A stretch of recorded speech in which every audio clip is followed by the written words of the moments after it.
Thanks for joining us for Political Talk on another PolitiPod Live. Tonight we'll cover the Kennedy Center, the Democratic establishment versus progressive, return to sender, will oil be cooked, international news, and if time permits, an election update. And as always, we'll wrap with our upstream count-up. I'm Hannah Soldner. I'm John Stafford. And I'm Matt Nisanoff. We'll start with word on the Kennedy Center. Go right ahead, Hannah. You have something on this. So I'm calling this Kennedy Center dishonor. So on Monday, the Justice Department, at the behest of the president, filed the latest motion on his ongoing crusade to rename the Kennedy Center after himself. If you'll remember, Trump originally added his name to the building early in his second term, while at the same time shutting it down for what he claimed, well, actually a little bit later, what he claimed were needed repairs. Basically very similar to the refinishing of the reflecting pool or the demolishing of the east wing of the White House, something that he has decided is everybody wants. After a judge ruled that the name could only be changed by Congress, the board of the Kennedy Center, which is run by Trump and his cronies, voted to change it to the John F. Kennedy Center for the Performing Arts, restored and renovated by Donald J. Trump. This new motion, this happened earlier this week. This new motion states a few things. First, that the renaming is lawful. Second, that there is intent to name the plaza that the building is on the President Donald J. Trump Plaza. It's currently not named, which he's upset about. Third, that the judge's rule that the repair should be stayed should be overruled. And fourth, if the stay is kept, that it should be very limited, only sort of an emergency thing. However, buried in all of this, the motion states that the building is dilapidated and bleeding money, and that only Trump can save it. And that should his renovations not be allowed to continue, the government might be forced to demolish the building for the safety and replace it with an open-air amphitheater, which it also notes, much like with the ballroom, people have been wanting for a long time, even though I've never heard anybody mention this ever. I don't know about the state of the Kennedy Center, but I will say that if it's like the reflecting pool or the East Wing, it didn't really need fixing. It doesn't need repairing. Certainly doesn't need renaming. And actually, while this motion says that it's been bleeding tens of millions of dollars with hundreds of millions of dollars per year in the starting from now, actually some report released earlier today, I think, or maybe yesterday, showed that since he's renamed it, the Kennedy Center has actually lost millions because of the renaming in sort of canceled tickets and canceled shows. So yeah, that's what's going on with the Kennedy Center. What do people think about that? Nobody wants to go anyplace that Donald Trump has his name on it. And I don't know if he will ever get that through his thick skull. But if Trump does want to demolish the Kennedy Center, I'm all for it as long as he watches the demolishing from the inside of the building. I'll tell you another thing. I lived just outside of Washington, D.C. for a little while, and I'll tell you, nobody there wants an open-air venue when it comes to anything close to the fall or winter. Folks in the area are not up to dealing with snow or how to navigate to get someplace in the snow. Quarter inch and the whole town shuts down. So something that would be open air, probably not your best bet if you're trying to stay open more than the summer. And well, DC already has multiple open-air amphitheaters. You have the Nissan Pavilion out in Manassas. You have Wolf Trap up in Vienna. You have Merriweather Post Pavilion up in Columbia. And in DC itself, you have the Sylvan Theater right there at the Washington Memorial. Excellent Also, point. if I recall correctly, the Kennedy Center's on the river, which is going to make cold weather even worse. Yes. That being said, I guess if people want to go inside, that's what the ballroom is for. Well, any sentence that's followed by "he said" or "the White House said," is completely dishonest and has no relevance whatsoever to reality. So this stuff about the Kennedy Center being somehow dilapidated and all this nonsense, none of that is. Um, I'm sure none of that's actually the case, other than they're trying to say something to try to be scary. They do like being scary, and It's just to a means to get to the end of getting what they want or what they hope they can get. Yeah, there's also a lot of buildings like this are nonprofits, so they're not losing money, they're costing money. um it costs money to put on these things, and they are done because they are good for culture, community, the society, whatever. They're not really losing money, they just cost money, like any service costs money. Yes, but you also have to remember the Kennedy Center is a monument to John F. Kennedy. No different than the Lincoln Memorial is a monument to Abraham Lincoln, or the Washington Monument is a monument to George Washington, or the Jefferson Memorial is a monument to Thomas Jefferson, or the FDR Memorial is a monument to FDR. That would be like Trump going and slapping his name on all of those monuments and Right. saying the Abraham Lincoln and Donald J. Trump Memorial. Don't give them any ideas. Also worth noting, Kennedy got that because he was assassinated. He didn't just decide he was going to build a art center for himself. Well, I mean, that if that bullet had only gone an inch in the other direction in Butler, Pennsylvania, maybe somebody could have his own monument. That can be Pennsylvania's problem. All right, and with that, we're going to move on. Our next issue is one of the Democratic establishment versus progressives. It's been a very exciting primary cycle because of all the activities going on. There's at least 12, and this is of both parties. There are at least 12 members of Congress who have lost incumbency in the primary and not in the general. Not to mention that that number of incumbents not coming back is not that common. Certainly not in the primary process. So there's a very exciting thing going on, and we're still watching it. As a matter of fact, it played out again in Oklahoma Tuesday, and I'm sure will be very interesting to watch Massachusetts primary next weekend or next week. But there's a little thing going on the local level too. I thought I'd mention here in Brooklyn, New York. This is what's called Kings County. So you've heard of Queens. Well, this is Kings, but it's known by its local name. It's known as Brooklyn, more common. But there is on the Democratic Party side a structure that has a national party, a state party, and a local party. And the local party takes the form of your county, so a county committee.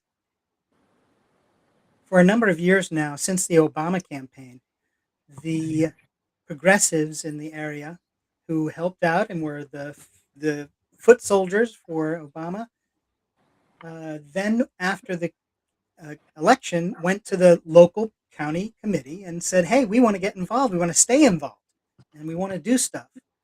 And the party said, "Well, not so much. No thanks. We don't want upstarts coming and taking over the party, and you're just trying to get power, and we're not gonna accept that." And so they didn't. And the groups that wanted to do that, however, of course, being political activists, immediately formed political groups to join and to clubs to participate in. And since then, the groups have been trying to figure a way and how they can be involved. With even with the rejection, they're still trying to say, how can we be a part of this? And there's the structure of the county party. There's a chair who leads it. There's a level called the district leaders, two in each assembly district, who make up the executive committee. And then there's, if you want to be a part of the county committee, the way you can do it is by being from there's between 2 and 4 people in each of the neighborhoods in each what is called an election district here, or what some places call a precinct. So that's how you can be a part of it, is join the county committee as a in an election district. So the progressives have been working towards getting seats on the county committee, and they've done a pretty good job. This election, after all these years, they finally got enough seats on the district leader level to really affect some change. The first vote after the annual meeting is to name the chair, and there's enough progressive votes on the district leaders level, from this last election at least, that say there's enough to change the person who's the chair. And that's the person from whom a lot of these concerns and corruptions have grown. Not that she isn't a part of a grand tradition. There's been a couple of folks who have been the chair who have not been terribly honest. The immediate past chair was a fellow named Frank Sedio, who you might, if you pay attention to New York politics, you'll recognize that name. He was a judge. He was dishonored and removed from the judgeship. He then wound up in the Democratic Party as the chair of the Democratic Party. They looked at the finances of the party, found out the money was not going where it was supposed to. He left being the chair of the party, and now he's wound up somehow being on the board of elections. We'll see what happens with that. But so the chair who replaced him has kept some of these shenanigans going. The progressives have made that a issue, and they got enough seats. However, she has decided to counter what had happened in the election, and announced just a few days ago that she would be changing the rules of the party to expand the number of executive committee members, so that there are almost double the number. And of course, all those people would be named by her, which might just give her a hand up in the vote for chair if there's a bunch of people who owe her their position. When this was announced publicly, nobody liked it. I mean, I'm sure she did, and there's one or two other people, Anthony Beckford and some other folks, who thought it was great. But even establishment Democrats, elected established Democrats, publicly came out and said this is not a good idea. Hakeem Jeffries, Chuck Schumer, he didn't just write a letter, he stood up and said he thought this was not a good idea. And Letitia James, who's the Attorney General in the state of New York.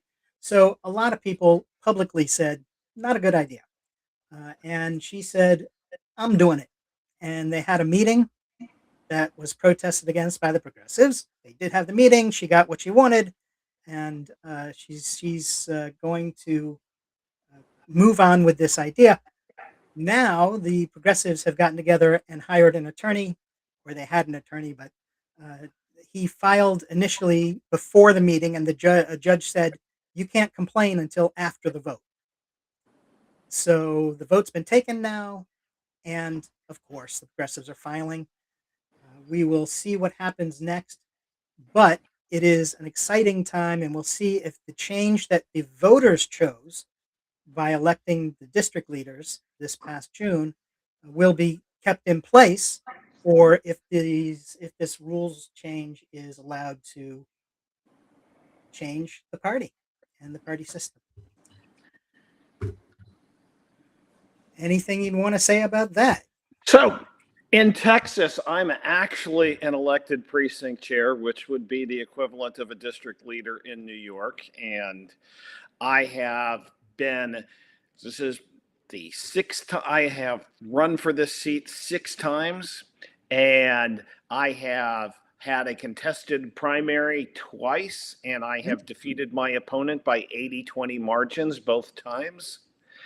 But our county chair is chosen by a county-wide vote in the Democratic Party. So that person is always selected by the actual voters as a whole and not by the body of the precinct chairs. So you couldn't do this shenanigans as you did in Brooklyn, because you're actually dealing with a real elected official who was on a real ballot that was counted by a real election board and prevented them from pulling this kind of shenanigans. The only time that you actually have a vote of the precinct chairs to select a county chair is when the previous county chair has resigned and they're naming a replacement. Very nice. Actually, we should do a segment or even a separate show on the differences between county committees in different sections of the United States. I think that might be very enlightening.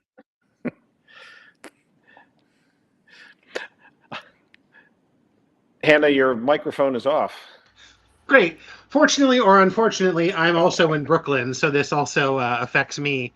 Um, but it's so um, interesting in a derogatory way that this doesn't seem too different from like the fear that people had of voting in our mayor, that they tried to go with um, these two awful alternatives. There was all this controversy about Mamdani and all these things.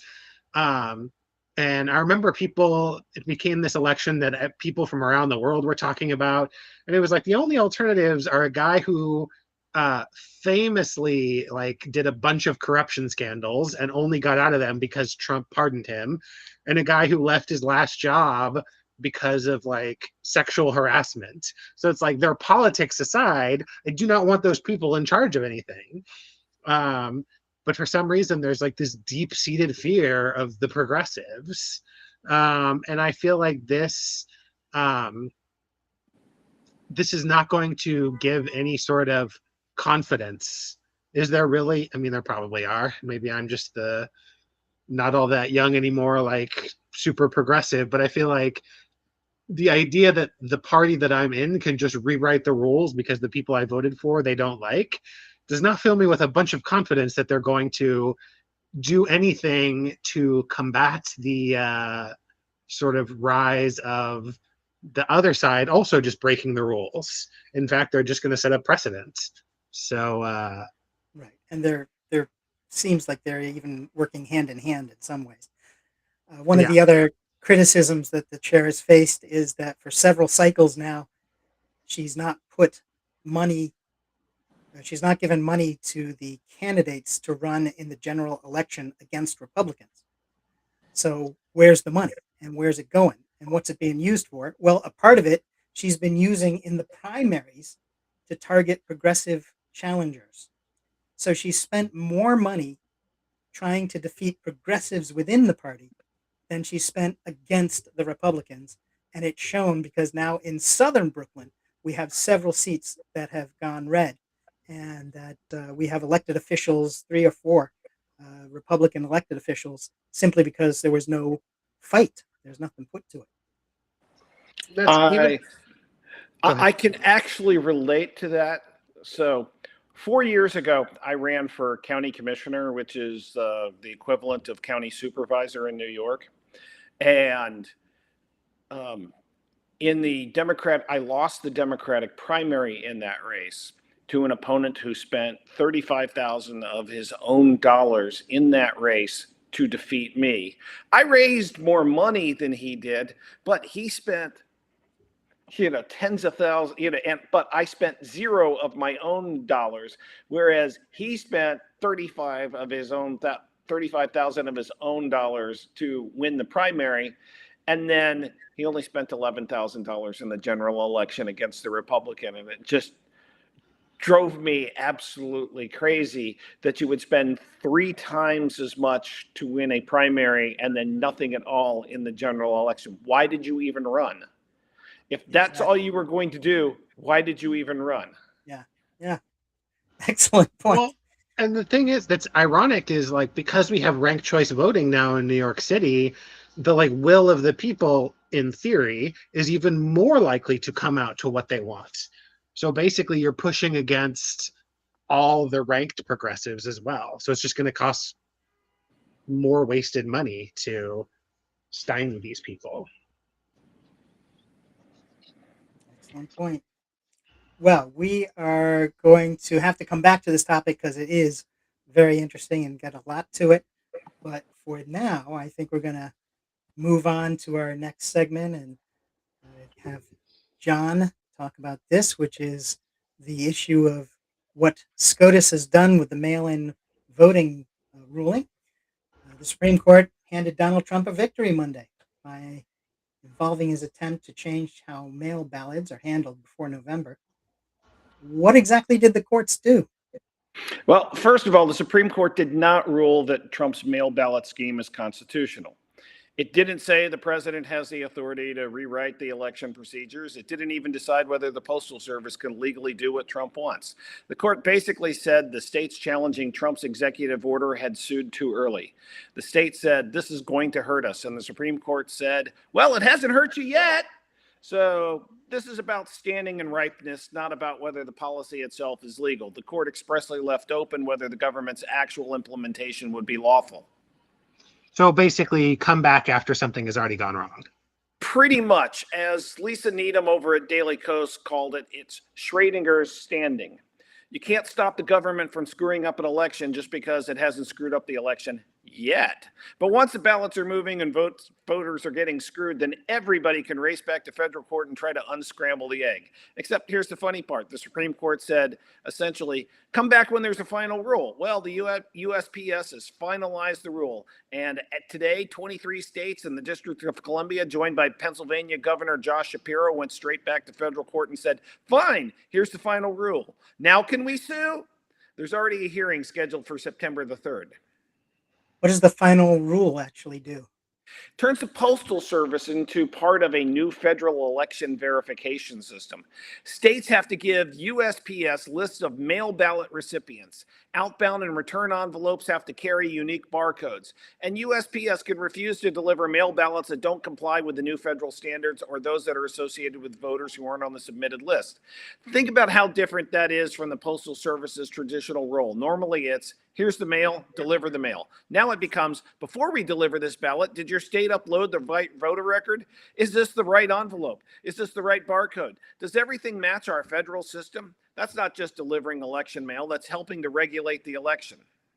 Wasn't this blocked by some other judge? Until today, Judge Indira Talwani had another nationwide injunction stopping USPS from implementing these restrictions. After Monday's Supreme Court ruling, she said she was compelled to lift it, even though she warned Trump's orders would create chaos and called it likely unconstitutional. So as of tonight, that remaining injunction is gone and USPS is legally free to start implementing the rule unless the states or voting rights groups get another court order. Which brings us back to the exciting new American election standard. What the fuck are the rules actually going to be next Thursday? Can election officials just comply with the new regulations? That's the part that makes me crazy. We are already running this election.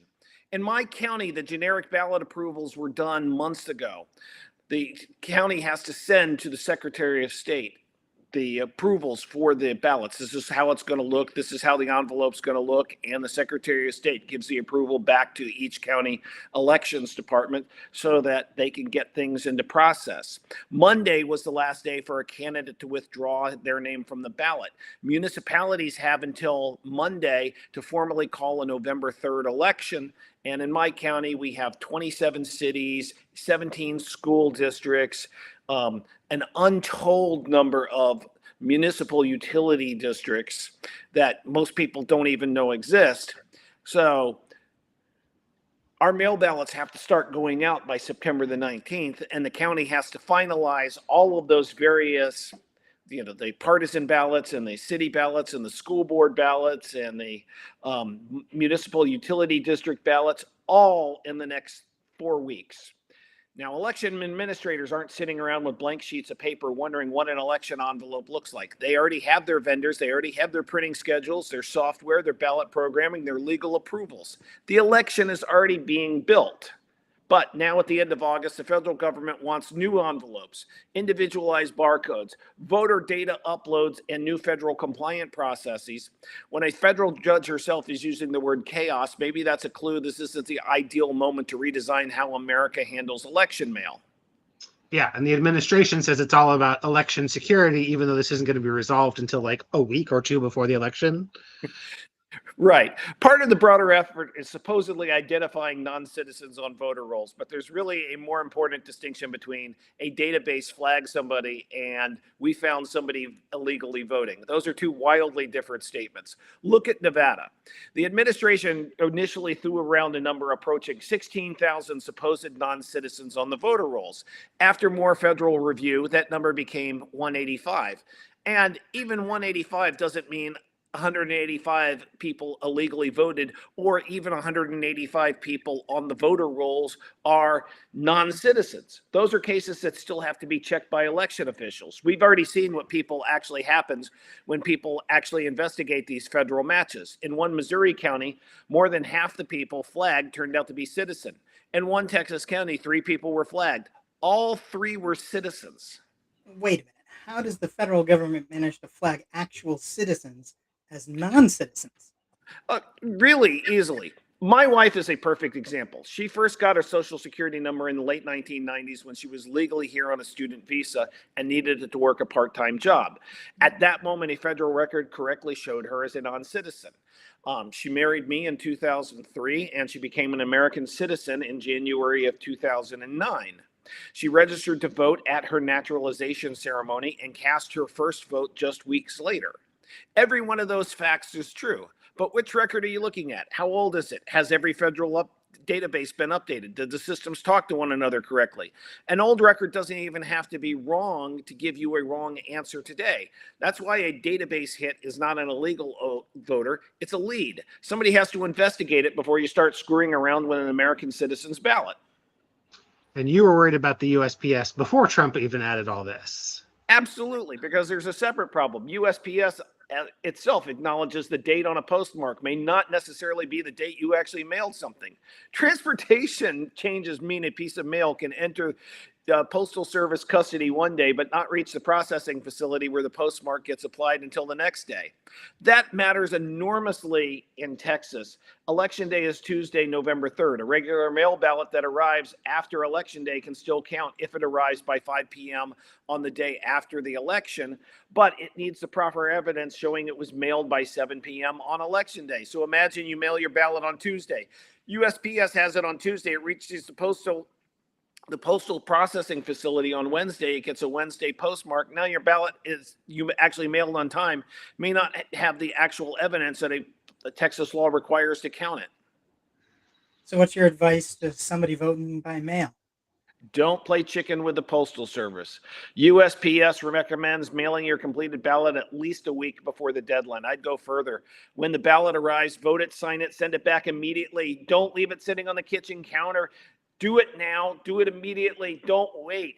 And if you're cutting it close, vote in person or take it inside the Postal Service and ask them to manually postmark it at the counter, because apparently in 2026, protecting your right to vote means making eye contact with a federal employee while they stamp your envelope. Maybe take a selfie, bring today's newspaper, get 2 witnesses. Proof of life. Yeah, basically. Voting shouldn't require a law degree and a logistics degree. Election procedures shouldn't be written while ballots are being prepared. The Postal Service shouldn't suddenly become an election verification agency. And an American citizen shouldn't have to worry about whether a federal database created when they were a college when a federal database record created when they were a college student record 25 years ago is going to collide with their right to vote today. So the practical advice is incredibly simple. Vote early, return your mail ballot early, bank your vote, and whatever you do, don't depend on that last mail truck. I feel like we also need to add that, there's all the work that Trump has been doing to sort of torpedo the efficiency of the USPS. And then there's all these military people or people who, are absentee for whatever reason, and they, are not in their necessary state, or they have some complications. It's absurd. Well, one of the things that they're looking at, some states have no excuse mail voting. And Trump really, really hates that. He wants everybody to have an excuse, like you're not in town on that day. You're military. Trump himself, who always votes by mail, which is the height of hypocrisy in this entire thing. The the world's most important mail ballot user wants to make sure that nobody else can actually vote by mail. He is the only one that is allowed to vote by mail. Right, right. He'll get it so that only he can do it, and only he and his family will be exempt. Right. Here we go again. All right. Excellent. Thank you, John. And that's also another one that we're going to have to check in on time from time to time on, see how it plays out. Oh Next yeah, up. I was just say the election meddling is going to run up all the way to and past the election, I'm sure. Oh yeah. Oh, bet on it. Um, Are they matter of coming to fact, get you, Matt? say what? Right. Exactly. I was going to say the election police were just summoned. Why are we even discussing it? All right. Well, next up here on PolitiPod Live, this is what we call whale oil beef hooked. And this is something that Hannah has something on. So it's interesting. Usually this section has been about oil, but today it's about the beef parts. Um, in response to the fact that cattle inventory is at historic lows, 75-year lows. So that's the amount of cattle that we have for slaughtering, for processing into beef. So beef prices have been surging, apart from surging for all the other reasons that groceries are surging. So the president plans to import 300 metric tons, that's a little over 660,000 pounds, of beef trimmings, which is what they use to make ground beef for your local McDonald's or Whataburger, um, from other countries, which will then be sold at a 25% below market value. So it's going to come in from other countries and it's going to be sold below what local people will be allowed to sell at. Obviously, this is causing a panic in domestic farmers who have already had costs skyrocket with the tariffs affecting things like machine parts, fertilizer, diesel fuel, and all of these things now to only be priced out of the market by these competitors being imported in.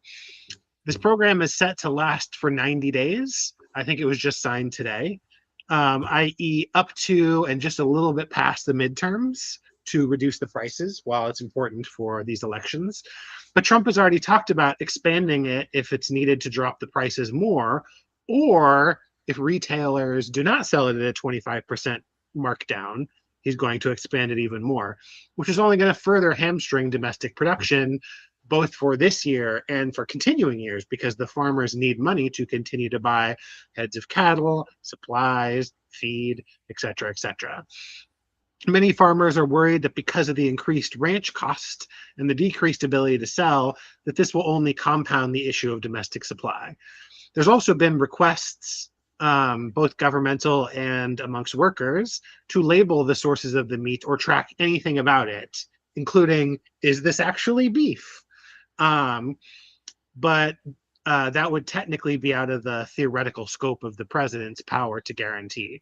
So there is nothing that's going to guarantee that this is beef, what its history is, what its quality is, any of that stuff. It's just going to show up on shelves or at restaurants or whatever.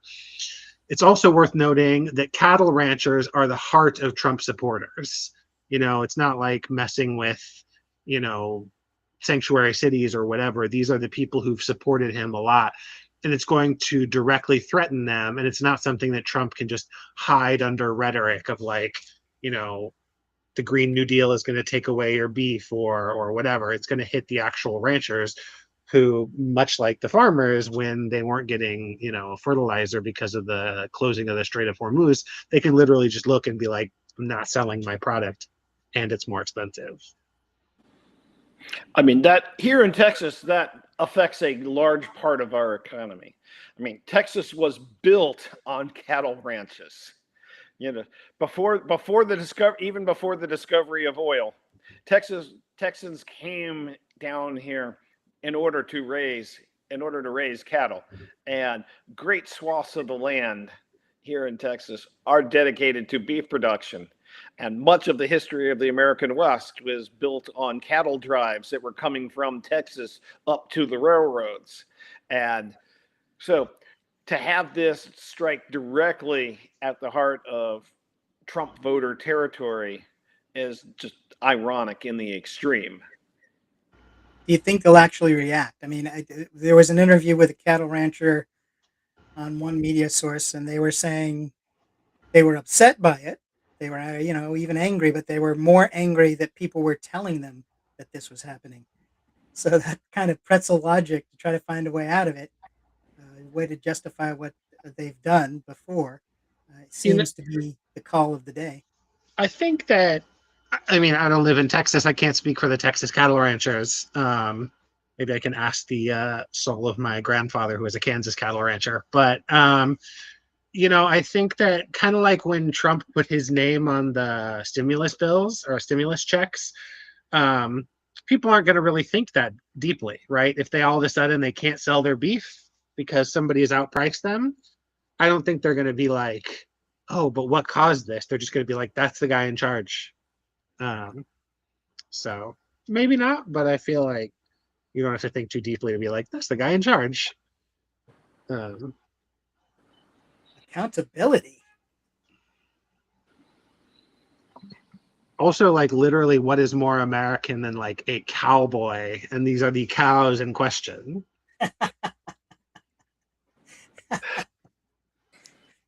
Excellent. Yeah. Here in Dallas, Cowboys just means a 25-year drought on actually winning a Super Bowl. Look, as a Coloradoan, I'm still holding on the time we won in '97 and '98 back to back. That was huge for Hey, us. that's 3 years longer. That's 3 years newer than us, and you guys have actually won a playoff game in that period of time.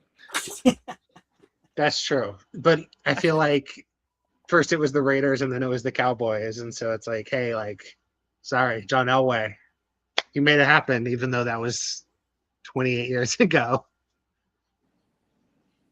All right, that's I think the last word on that, and then we'll move on. We'll go to our next segment, which in this case is all about international news. Gonna mention from the very top of this. You may recall when Trump cut and run on the Kurds in Syria. That was big news at the time, and people tended to think it was not a very good idea. Of course, it's not. It's not ever a good idea to cut and run on your allies. However, the Kurdish community in Syria has been working with the new government, and they've been working towards integration in the military and the security and administrative roles. And just the other day, the new Syrian president has vowed to continue to promote Kurdish integration. So there's some positive news coming from the international community and from the changes that are happening in Syria. Anyone want to chip in on that, or are we going to move on? I have not much to say on Trump cutting and running on our allies because that's basically been the story of his entire presidency. He did that to the Kurds in his first term. He did that to the Afghans, and now he's doing it to the Kurds again. Yeah, he does seem to do that. And just as he cut and run on them and then negotiated directly with the Taliban, that famous 4th of July meeting at Camp David, where he invited the Taliban so that he could talk to them. And he's done that a number of times. He just does it. It's just his signature move. He's a guy who likes to cut and run on his allies. Yeah, it's the most Trumpian thing there is to screw over people who thought you were working together. Too true. Well, and now speaking of screwing over your neighbors, Trump's done that. He's put a 50% tariff on our friends and number one trade partner, Canada. And he's done it by justifying it with a section from the Smoot-Hawley law that was from 1934, a subsection of it that's never been used, but it helps him justify using tariffs. So now he's brought that up. And also in negotiations, initially this was a ploy that he was using for negotiations with Canada. There was an agreement. They all set something up. And then last minute he came in with a handful of new things, hadn't been mentioned before. One or two of them weren't even relevant to trade. One of them was stopping the bilingual use of languages in Quebec. I mean, it's out how it's I don't know, just crazy non-issues that had maybe they feed the red meat for the culture wars that he likes to always stoke, but no relevance to the trade agreement, no relevance to trade at all, and that sabotaged the agreement last minute. Mark Carney, Prime Minister of Canada, said, this is too much. We're not doing it. And Carney has also stood up to say that if you want to enforce 50% tariffs on us, then for $20 billion of goods, we can do the same thing. We're going to match it dollar for dollar. There'll be 50% tariffs on your up to $20 billion of your goods. We'll see what happens from there. And it's extra important because Canada is talking to the rest of the world now, realizing that they don't have a reliable partner in the United States on trade. They are starting to establish other trade partners around the world.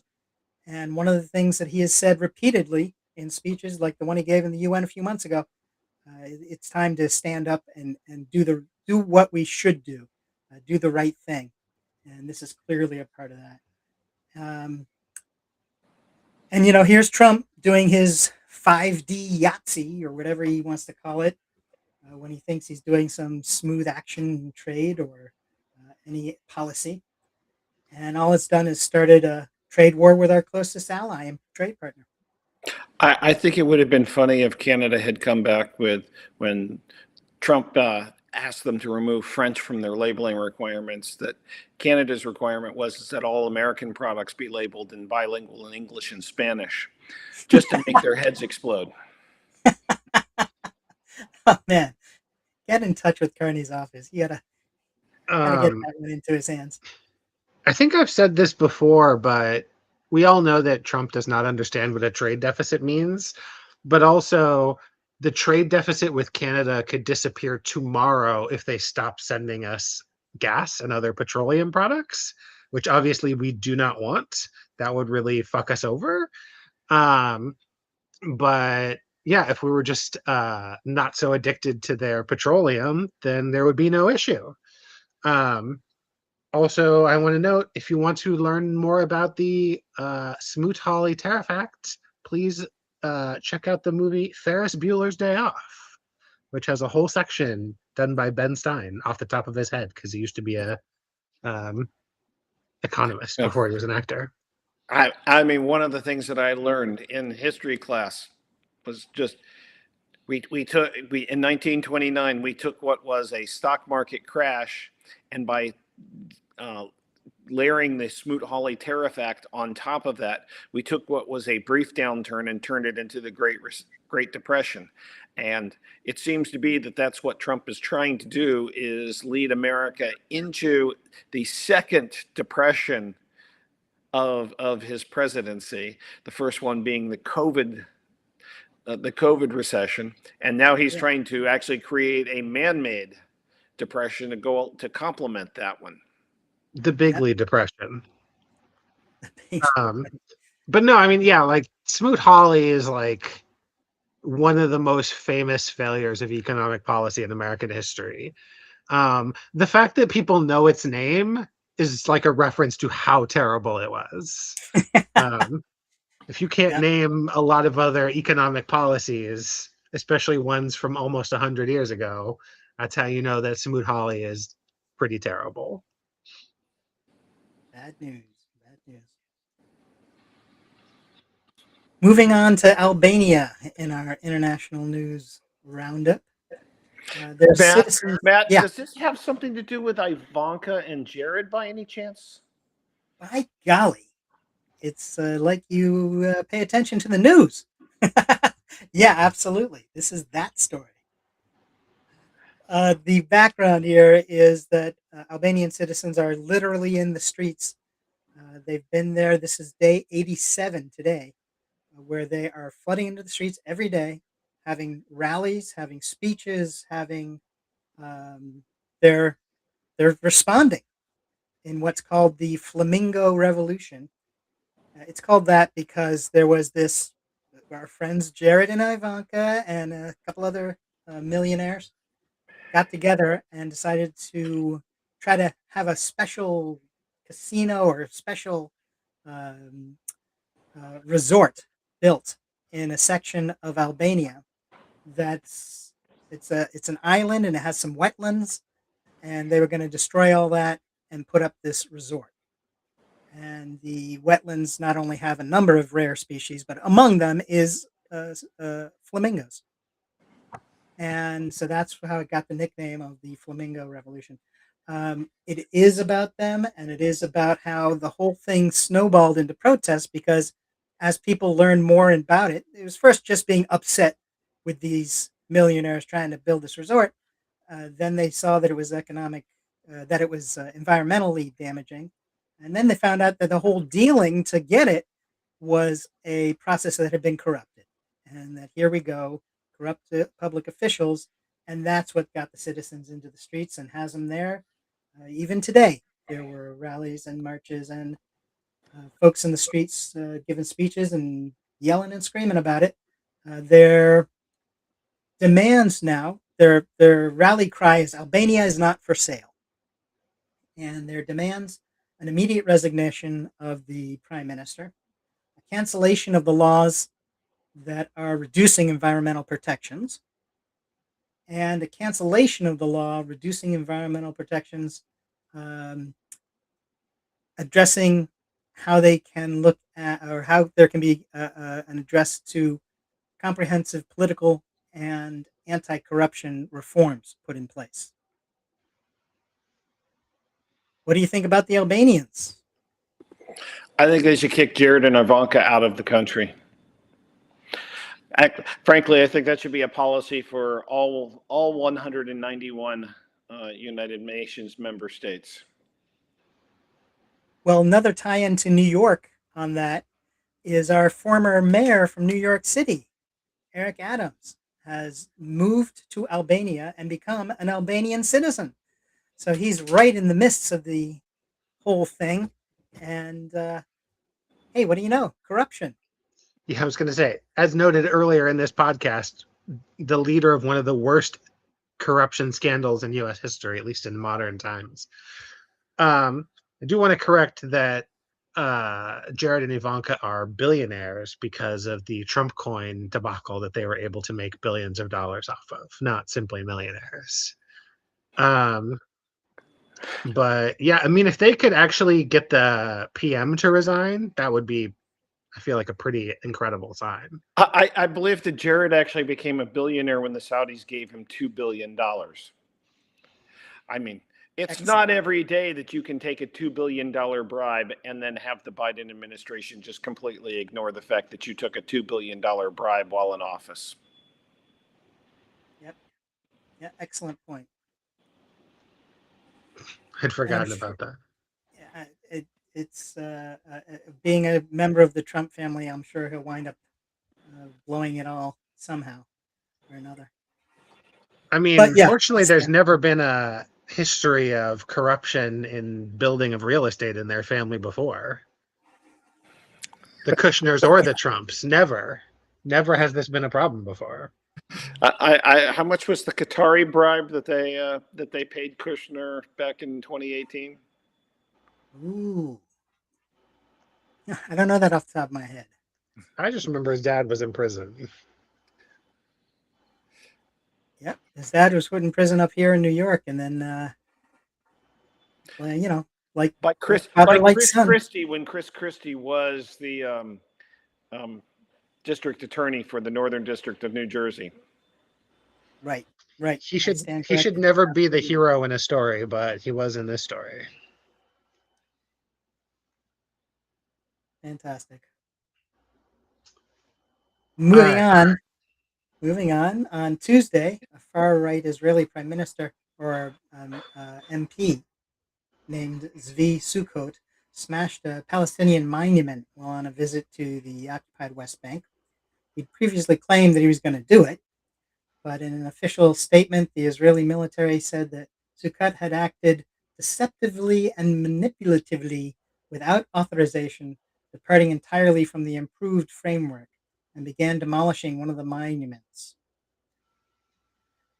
The military also claims that after reporting this behavior to their superiors, military officers with him escorted him away from the scene, and pushing back against commentators who said that the video appeared to show the soldiers just standing back and watching, which is more commonly what they do. Yeah, so apparently he smashed it with the sledgehammer, so he must have had a sledgehammer, and then he went to this place where it was, and after saying that he was going to do it.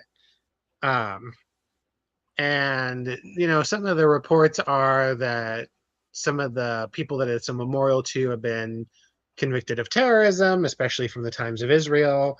But I just feel like if the military is already telling you, no, you shouldn't do that, not exactly a progressive military. So if they're telling you that this is over the line, it's pretty over the line. I mean, Hannah, don't you just carry a sledgehammer around with you wherever you go, in case you have a bout of monument smashing to get through with? I'm more of a chainsaw lady. I find that I have my formal sledgehammer and my common sledgehammer. So, it depends, how am I dressed? Where am I going? Yeah, if you're touring another country, you want to have your nicest sledgehammer. Right, exactly.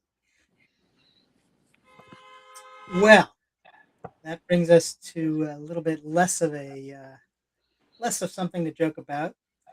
There were at least 47 people who were killed and another 50 kidnapped in a town outside Port-au-Prince, Haiti, earlier this week. This is believed to be one of the largest mass kidnappings in Haiti in recent years, and it's happening just before the December elections, the country's first elections in a decade. This, of course, puts severe doubt on the country's police and how the police are keeping people safe. I know that there's been a lot happening there. I've heard different stories of that. It is sometimes they say street gangs, sometimes they say warlords. There's depends whose perception you're looking at it through. But they're quite easily organized forces that are challenging and able to challenge the government, and it's very chaotic and a horrible situation.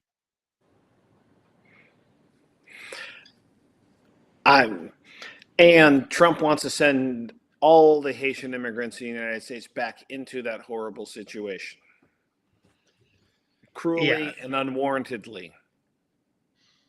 Yeah, that would be cool. That would just be even for that guy. That would be amazingly cool to send somebody to that. Yeah, and people there's all this narrative of that they're destroying communities when, like, literally, I feel like if, nearly 100 people were being murdered and or kidnapped in my capital, I might also be like, I'm going to go. I'm going to leave and not be here, and so it's like, what is asylum if not this? What's it useful for? Excellent point. It looks like from the clock on the wall, looks like we have a little bit of time left, which means we have time to look at elections for a few minutes. And I'm going to give you a quick look at what's been going on the primary schedule. We had primaries yesterday. The big one was Oklahoma. There were all sorts of federal and state and local and ballot questions. And Matt, I want to lead off with South Carolina, where the eminently unqualified Darlene Graham won the Republican primary runoff last night over a relatively normal Ralph Norman. If you saw her debate performance last week, when her answer to every foreign policy question was, "I support the troops," you will be believing that Dr. Annie Andrews actually has a chance in an unwinnable red state. Listen, it's up to the voters. It's up to South Carolina voters. If that's what you want, South Carolina, and if that's what you want to show the rest of the country that you're willing to give, this is your opportunity. You're either going to put this person into office and show that you support the troops, but you can't name any other policies, or you're going to put in somebody who wants to do things and make your lives better and look at things like affordability and make certain that you can afford food and rent and that we're able to actually build communities as opposed to simply saying, I support the troops. But it's But your Matt, choice. Matt, I support the troops. Exactly. She couldn't Exactly. even say, I support freedom when asked about Taiwan and China. Or But I like, support the troops, Hannah. I it's true. support the troops. I mean, to be fair, I'm sure that the troops do not want to get wrapped up in that quagmire, but I feel like one of the most delicate, balanced things in the world, and she doesn't even have some vapid response apart from I support I the troops, support which the troops. literally doesn't matter in this instance.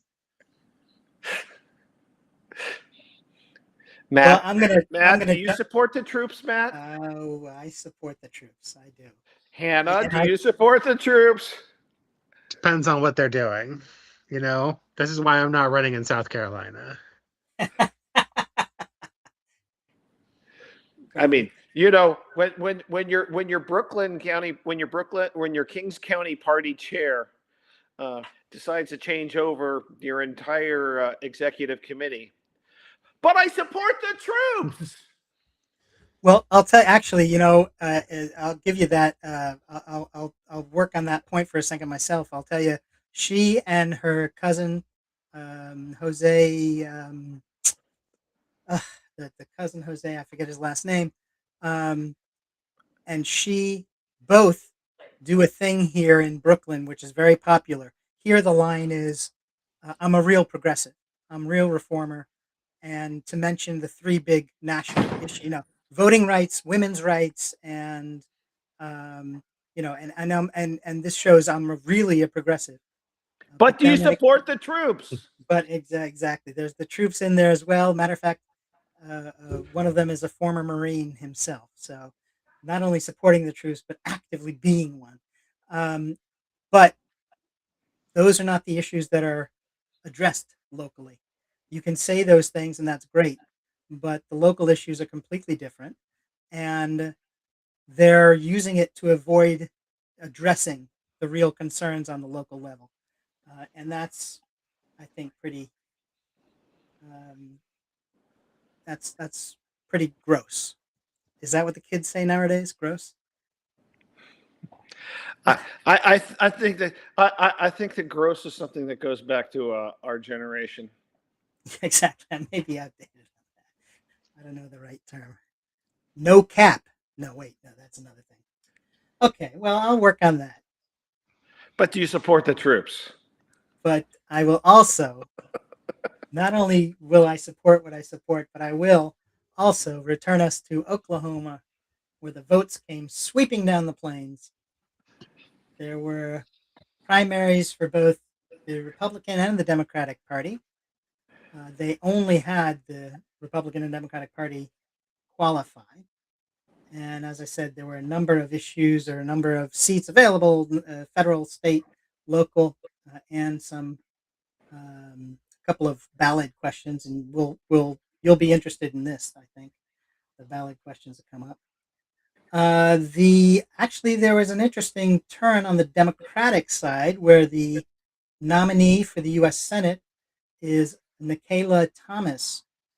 She's said to be a progressive and won in Oklahoma over a fellow named Jim Priest, but did it very convincingly. It was 19% win for Thomas, which is really a statement. That's the voters saying something. This is not. This is not a this is not a two 2% difference. This is a significant difference and a landslide by any means, by any definition. So congratulations to her. And on the Republican side, I guess the big story is their governor's race. The nomination went to MAGA Mike Mazzei. And but the story is by only 0.5%. That Drummond was leading most of the night, and then this Did he win MAGA by 1%, Matt? not even 1%, 0.5%. He can't even support 1%. Is Mike Lindell going to call for a recount in his election? Exactly. Well, those Republicans. Gotta watch them. We'll see if he makes his way down from Minnesota. I mentioned the two ballot questions that were there on the ballot in Oklahoma. One was the state wanted to recalculate how it reimbursed local authorities that had set up tax exemptions to lure manufacturers. And the proponents were saying things like, well, this allows the state to keep more funds, and they don't want to change the rate on what's existing. They just want to do it for new business. And also, this thing about that they say that the way it's being used currently only addresses certain districts. So by allowing them to recalculate things, they would bring it to more districts, which doesn't make sense at all. So I don't know why that was part of their argument, but it was.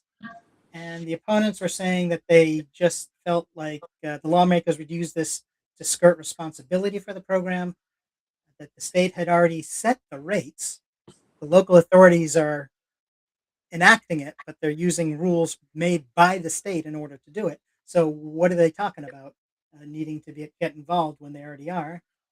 And they felt that school districts would wind up functionally being reduced in funds because of how the state wants to do this. The other ballot question was adding voter ID requirements to the state constitution.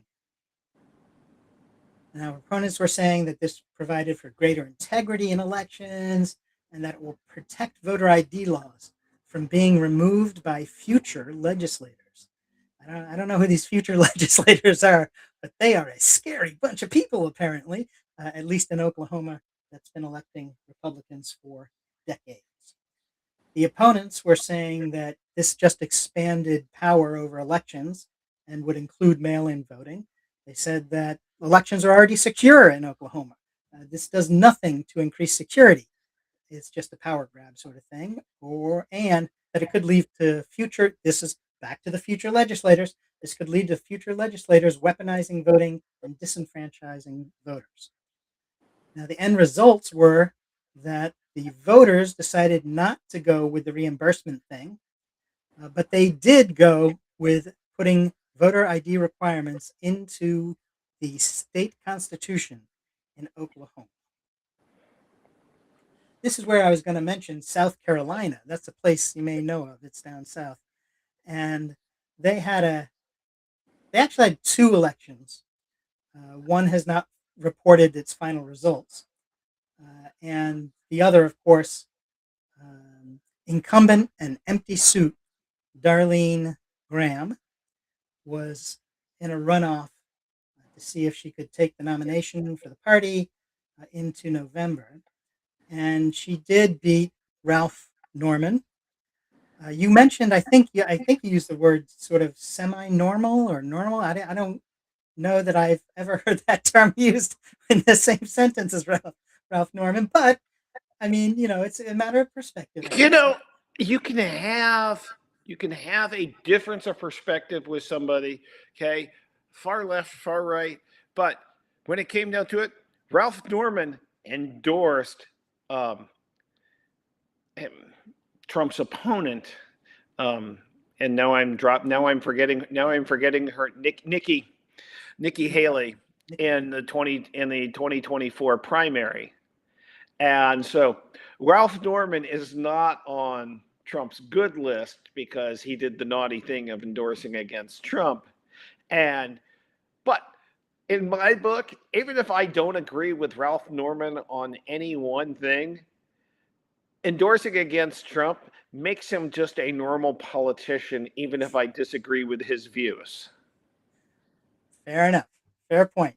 I'll give you that one. And the rumor was that both Nikki Haley and Mark Sanford, both former governors in South Carolina, were both behind Norman. Because Norman is a reasonably normal Republican. He is somebody who's actually served in Congress. And if you ask him, how would you protect Taiwan? The answer would be something more articulate than, I support the troops. Yep. I expect so. I do expect that is true. The other election last night in South Carolina was for the Sallytown Council Seat 3 special election.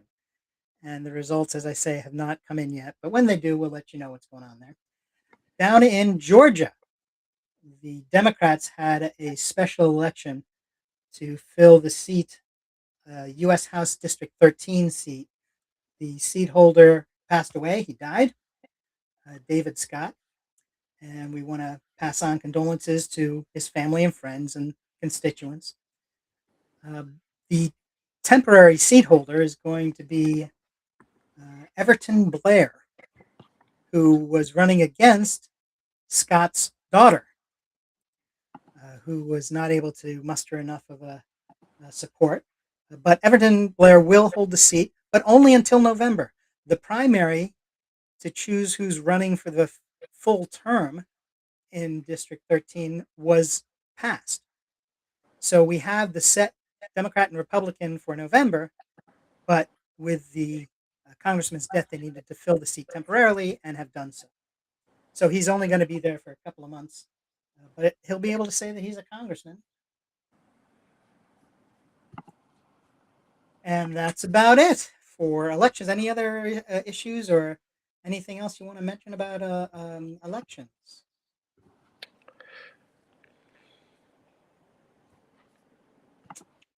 Fair enough. No. Matt, just remember, support the troops! Nice.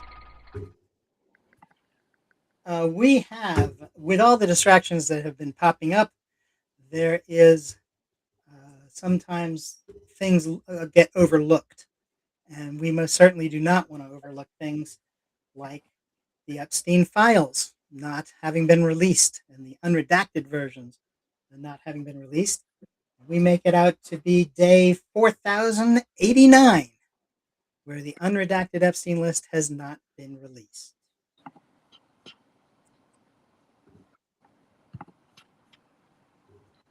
There you go. All right. Thank you for joining us for PolitiPod Live. We're here Wednesdays, 9 p.m. Eastern, 8 p.m. Central. And right here for PolitiPod Live. If you want political laughs, you can check out the podcast PolitiPod, which you can find at soundcloud.com/PolitiPod. This is Hannah. I'm John Stafford. This is Hannah Soldner. And I'm Matt Nisanoff saying goodbye.